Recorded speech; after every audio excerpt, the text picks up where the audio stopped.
So here's the wild part. Nobody saw coming.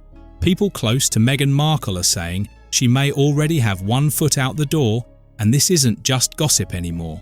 Behind the scenes, there's real talk that Meghan is quietly lining up her next move, and it might not include Prince Harry at all. Lately, she's been popping up in places she was never seen before: tech retreats in Big Sur, private dinners deep in Silicon Valley, ultra-exclusive charity galas where the guest list isn't made up of millionaires but billionaires. The kind of rooms where every handshake doubles as a business opportunity or something more personal. And it's not just where she's showing up, it's how she's going solo, dressed alike she's sending a message, smiling for exactly the right people. And, noticeably, no Harry in sight, insiders say. This shift isn't accidental. Meghan is slowly moving away from the royal spotlight and straight into elite billionaire territory. And, behind closed doors, one name keeps surfacing.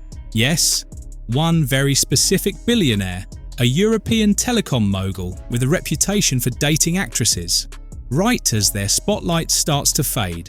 But stick with me, because we're about to dig into which billionaire name keeps popping up in Montecito conversations.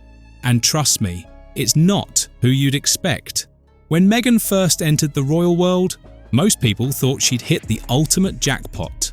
A real-life prince, titles, palaces, endless luxury.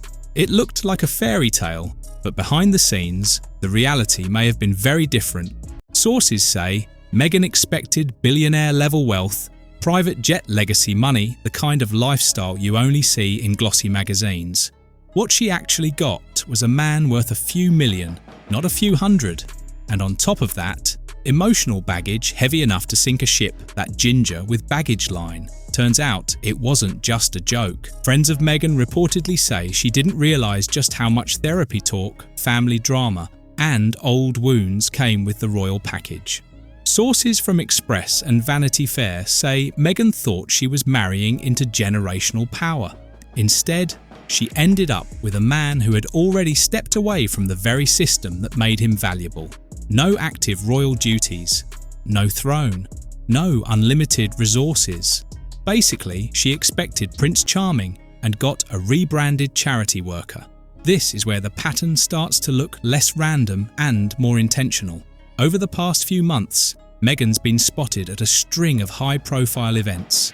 We're talking private tech mixers, ultra-exclusive charity galas, and luxury wellness retreats in Big Sur. And here's the kicker, she's showing up alone. No Harry, no kids, just Meghan moving through rooms packed with serious power and serious money. Insiders say these aren't just social appearances. Meghan is navigating billionaire circles like someone who wants to be seen, not by the press, but by the people who write the checks and shape empires. One name keeps coming up, a European telecom mogul known for dating actresses whose star power is starting to fade. No official photos, no smoking gun, just enough whispers to keep speculation alive. Then there's Ted Sarandos, the Netflix boss. Remember him? Meghan's been seen around him again, not pitching a show, but positioning herself near the real decision makers. Not for content, for influence. Someone close to the situation summed it up perfectly. She's planting herself near power, and that's no accident. Forget the headlines for a second. Let's talk about what's happening right in Meghan's own backyard. In Montecito, the ultra-elite community where Meghan and Harry settled, neighbours are starting to whisper, and not in a good way. Some are even laughing behind her back. They see the Instagram relatable mom act, then watch her jet off to climate summits and luxury retreats. Pineapple tutorials one day, billionaire tables the next. It doesn't add up and they're not buying it. One source said it perfectly. She's trying too hard. It's cringe. Hollywood is even harsher. People there can smell desperation from across the room. Meghan, once a hot new brand, is now being treated like a risky investment. Her name doesn't trend like it used to. Her public moves feel more grasping than growing. The real damage, Tyler Perry, the man who gave her a career boost, has reportedly started quietly asking for favours back. When the person who sheltered you starts stepping away, that says everything. Things get weirder and eerily specific. a viral psychic known for celebrity predictions, recently claimed Meghan and Harry will go through a professional separation in 2025. Not necessarily a divorce, but a strategic split in how they present themselves publicly. And honestly, it already seems to be happening. Meghan's showing up solo more often. Harry's leaning harder into charity work. Their joint projects have slowed. Some reports even suggest Meghan's team floated a divorce memoir, raw, emotional, and profitable. She's also quietly soft-launching new chapters. Meghan reportedly wants to lean back into lifestyle branding, but without tying herself to Harry's narrative. That way, if things fall apart, she's already positioned to stand alone. This isn't a public breakup, not yet, but behind the scenes, it's all groundwork. It's not divorce, but it's everything but. The $100 million Netflix deal was supposed to be the crown jewel of their post-royal empire. Big money, creative freedom. Proof they were more than tabloid royalty. But what actually happened? Almost nothing. The first projects made some noise, but it didn't last. Meghan's cooking show became internet fodder. Her jam and jelly content got clowned online.